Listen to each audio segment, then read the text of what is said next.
Prieš metus kritus Avdyivkai naujojų pagrindinių Rusijos karo Ukrainoje taikiniu tapo Pokrovsko miestas Donecko srityje ir tai yra ypatingai svarbus logistikos centras, kuris aprūpina didelę dalį Ukrainos Donbaso fronto. Rusų puolimas Pokrovsko kryptimi prasidėjo praeitų metų lapkričio mėnesį ir netrukus po to, kai ukrainiečiai prarado Selidovę, Hrodivką ir Novohrodivką taip pat atiteko rusams, kas reiškia, kad rusai dabar priartėjo arčiau kaip 10 km iki miesto. Tuo tarpu ukrainiečiai aplink Pokrovską sukūrė žiedinę gynybos liniją, kuri turėjo padėti sustabdyti rusų puolimą.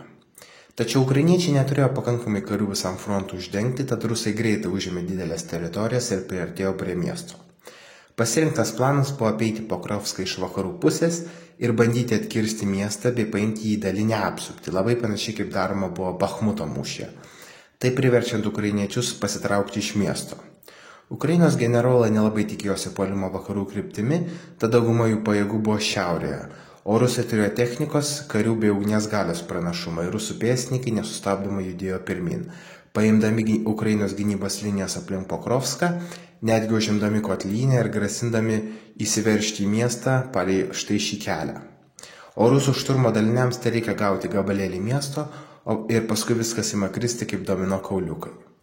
Ukrainos karinė vadovybė jau pradėjo ruošti pasiteisinimus, kodėl jie prarado miestą.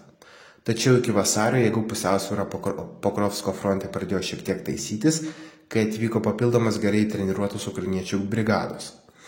Taigi buvo nuspręsta surengti kontrataką. Problema buvo ta, kad vos užėmę kokį miestą rusai iškart jį užminuoja, tad technikai pasidaro labai pavojinga ten važiuoti ir todėl yra labai sudėtinga greitai atsikovoti rusų užimtas gyvenvietės.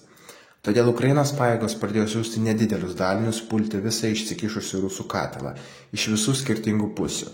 Tie maži Ukrainos daliniai net nebūtinai turėdavo užimti kažkokią teritoriją, kartais jie tiesiog puldavo tam tikrus objektus, o paskui atsitraukdavo, kaip kad pavyzdžiui šitas ukrainiečių tankas, kuriam duota užduotis apšaudyti rusų pozicijas, o kai kurie Ukrainos daliniai net sugebėjo įsiveržti į rusų užnugarį ir pradėjo ten kelti chaosą.